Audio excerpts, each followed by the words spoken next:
Good morning, everybody, and happy Tuesday, February 21st.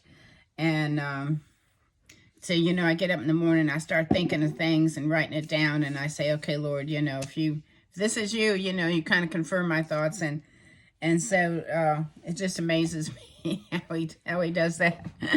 So anyway, I'm here in my Jesus Calling book, and in Colossians 2:6.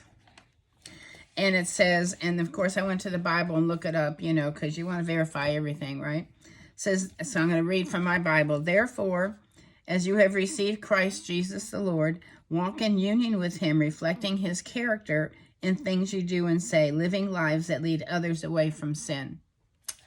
So I'm still in Exodus, and I want to stay in there for, a week or two. And but we just want to finish up, and we got a lot of Bible to do. So I'm thinking about the 10 Commandments and how Moses went up the mountain for 40 days and came down with all these laws and the commandments and everything. And what did he find? He found Aaron, and the people making a gold calf. And of course he asked Aaron, he said, what are you doing? Why are you doing this? And Aaron pulled an Adam on him and said, and he didn't say Eve made me do, but he said the people made me do it.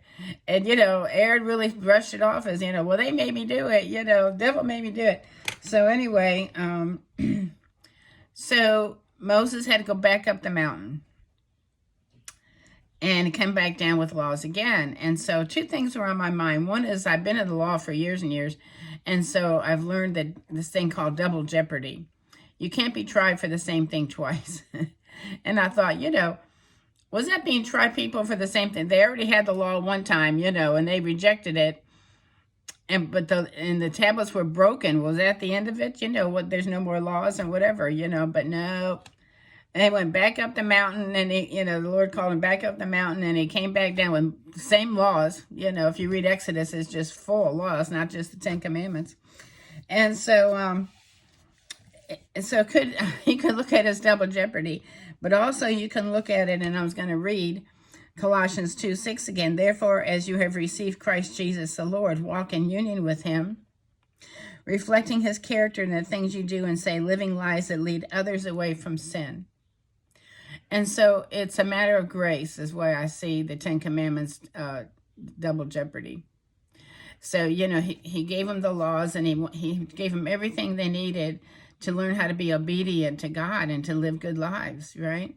And they rejected it like we do, We reject so many laws, and we break so many laws, and we ignore so many laws, But he went back up there again, another 40 days. I'm sure that wasn't an easy thing to do. Back up that huge mountain, and he was not a young guy.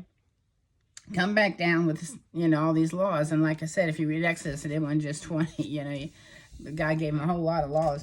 But came back down, and it was sort of like a grace thing, Like, I'm going to tell you again. I'm going to give you another opportunity, to do the right thing. So we do have grace.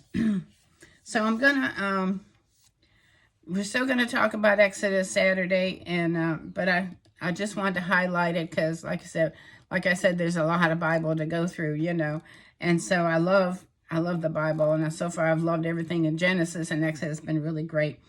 But the few things that I'm thinking about is not only what I mentioned before about the thunder and the trumpets and all, and on the mountain, on top of the mountain where the people got scared, thought they were going to die, and versus Elijah and that still small voice. So we're going to discuss that Saturday.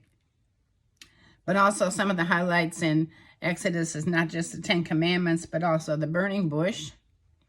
And I wrote this down, the golden calf, and what I'm going to call a snake on a stick, and what all that means, So, and well, you look it up, okay, and see what you find, and we'll talk about it later. And the last thing I'm going to think about is that I've thought about, and that is I was in Bowling Green University, State University up in Ohio, 1967, and there was just beginning of drugs, but it was getting rampant fast, and it wasn't long before it was just really all the colleges, you know, everybody was on drugs. It was horrible. And so I never, you know, I just didn't pay attention to it, but I remember watching people. I remember this one kid in my class, he was in the upper row, and up against the wall, and his head just fell up against the wall. He was so stoned, you know. And then I listened to these preachers, and I listened to TBN a lot, you know, and they were talking today about the 6-Day War. While this country was busy, while these teenagers and young people were busy on drugs, you know, Israel was fighting for its life, you know. So that brings me back to, were you there when they crucified the Lord? Jesus took all the guilt away, you know, and because he loves you guys. I love you, and he loves you so much more. I'll see you later. Bye.